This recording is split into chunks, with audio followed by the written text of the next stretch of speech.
Jammu Kashmir fire and emergency services में हुई नियुक्तियों की धांधली को लेकर भारतीय जनता युवा मोर्चा ने जोरदार प्रदर्शन किया।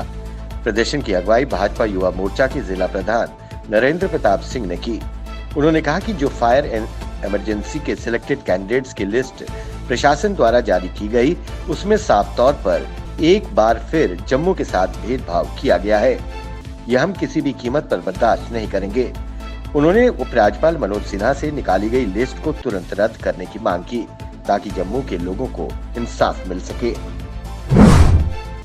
कश्मीर घाटी में सड़क पर तैनात सैनिकों द्वारा कथित तौर पर बिना किसी कारण 2 स्थानीय युवकों की जमकर पिटाई करने के बाद श्रीनगर के बाहरी इलाके में घटना के खिलाफ इलाके के लोगों ने मुख्य चौक रावलपोरा में सड़क जाम कर विरोध प्रदर्शन किया। लोगों ने न्याय की मांग करते हुए सैनिकों पर कार्रवाई की मांग की। वहीं श्रीनगर में सेना के प्रवक्ता राजेश कालिया ने जानकारी दी कि वो घटना की छानबीन कर रहे हैं। कश्मीर घाटी के प्रेस क्लब में Kashmir tourism department casual labours union द्वारा एक प्रेस वार्ता का आयोजन किया गया। अपने संबोधन में उन्होंने कहा कि हम पिछले 14 साल से अपनी मांगों को लेकर परेशानियां झेल रहे हैं और हमें वेतन भी नहीं दिया जा रहा। 327 कर्मचारियों में से केवल 11 को वेतन मिल रहा है, जिनका राजनीतिक रसूख है। ये सरासर अन्याय है। उत्तरी कश्मीर के जिला बांदीपुरा के जोरीमांझ गांव में सुबह पंचायत खुशा बी का सरपंच अपने घर पर फांसी से लटका मिला। सरपंच के परिवार वालों ने जब देखा तो तुरंत अस्पताल ले गए, जहां डॉक्टरों ने उसे मृत घोषित कर दिया। वहीं अभी तक पता नहीं चल पाया है कि सरपंच ने ये भयानक कदम क्यों उठाया। वहीं पुलिस ने संबंधित कानूनी धाराओं के तहत कार्रवाई शुरू कर दी है। जम्मू के वरिष्ठ राजनीतिक नेता सुनील डिम्पल ने जीएमसी और सुपर स्पेशलिटी अस्पताल का दौरा किया। उन्होंने आरोप लगाया कि उपराज्यपाल मनोज सिन्हा के दौरे के बाद भी कमियां पाई गई हैं। यहाँ अस्पतालों में ऑक्सीजन की कमी के कारण मरीजों की उचित चिकित्सा नहीं हो रही है। वहीं उन्होंने आरोप लगाया कि जीएमसी रजौरी, कठुआ, डोडा के अस्पतालों की स्थिति भी चिंताजनक है। जम्मू में आज सिख प्रोग्रेसिव फ्रंट द्वारा एक प्रेस वार्ता का आयोजन किया गया। अपने संबोधन में उन्होंने आरोप लगाया कि पिछले 3 सालों से सिख समुदाय के लोगों के साथ बेइंसाफी की जा रही है। केंद्र और राज्य सरकार सरकारी नौकरियों में सिखों के साथ भेदभाव कर रही है। उन्होंने आरोप लगाया कि अगर कश्मीरी पंडितों को जिस स्कीम के तहत नौकरियां दी गयी, वहीं कश्मीरी सिखों के युवाओं को क्यों बाहर रखा गया।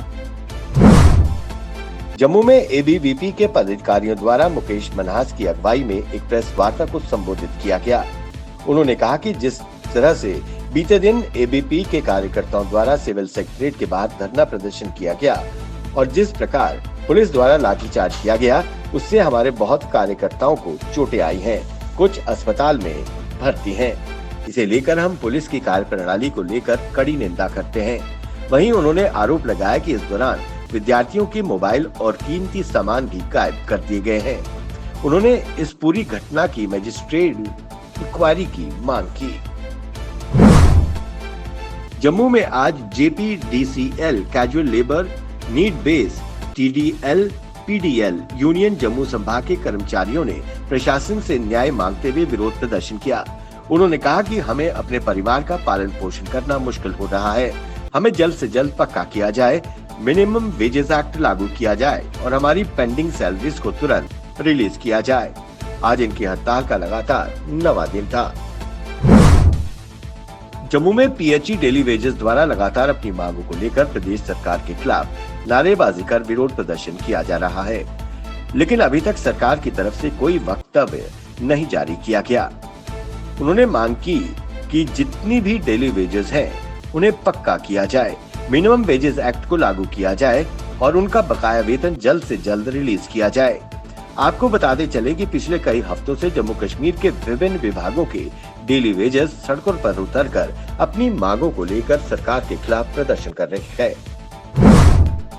जिला डोडा में जिला पंचायत निर्वाचन अधिकारी डोडा डॉक्टर सागर डी डाइफोर्ड के निर्देश पर न्यू डीसी कार्यालय के मीटिंग हॉल में रिटर्निंग ऑफिसर और सहायक रिटर्निंग ऑफिसर का 1 दिवसीय प्रशिक्षण कार्यक्रम का आयोजन किया गया।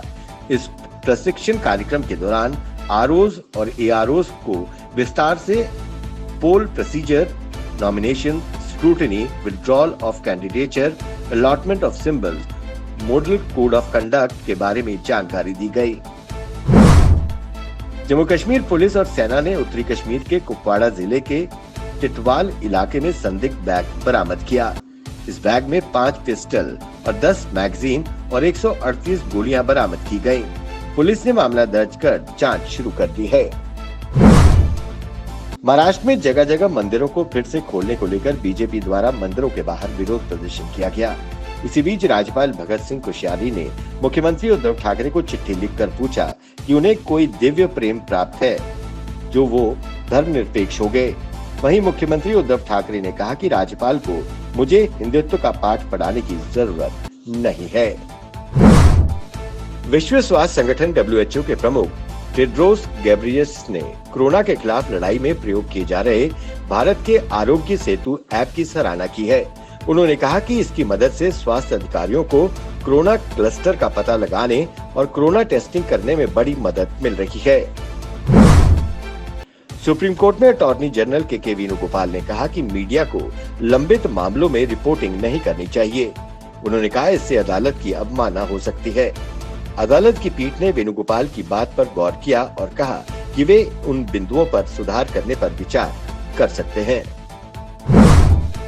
जिला सांबा में जिला उपायुक्त कार्यालय परिसर में PWD कैजुअल लेबर द्वारा सरकार के खिलाफ जोरदार विरोध प्रदर्शन किया गया। प्रदर्शनकारियों ने पिछले कई महीनों से बकाया वेतन नहीं मिलने और उन्हें पक्का करने के कानून बनाए जाने की मांग की। उन्होंने बताया कि हमें परिवार के पालन पोषण में काफी दिक्कत आती है और इसकी जिम्मेदार सिर्फ और सिर्फ सरकार है। हम सरकार से अनुरोध करते हैं कि हमारी इन मांगों को जल्द से जल्द पूरा किया जाए, नहीं तो आने वाले दिनों में प्रदर्शन को और तेज कर दिया जाएगा। इसका अंजाम सरकार को ही भुगतना पड़ेगा।